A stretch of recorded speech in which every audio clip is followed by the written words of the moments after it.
आपण स्वतः बघताय प्रचंड गर्दी, इथल्या हाऊसिंगचे अनेक प्रश्न आहेत, इमारतींचं डेव्हलपमेंट आहे,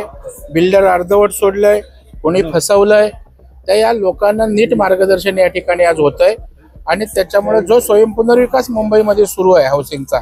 तशाच प्रकारचा स्वयंपुनर्विकास आता वसईमध्ये त्या ठिकाणी गती येईल अशा प्रकारचा मला विश्वास आलाय। सरकार पाठीशी आहे, बँका कर्ज देत आहेत आणि त्याच्यामुळे स्वतःचा विकास त्या हाऊसिंग सोसायटीचा स्वतः करणार आहेत आणि त्यांना मोठं घर त्या ठिकाणी निश्चितच मिळेल। मला वाटतं लिफ्टची माझी दुश्मनी आहे, कारण गेल्याच काही महिन्यापूर्वी आमच्या पक्षाचं शिबिर होतं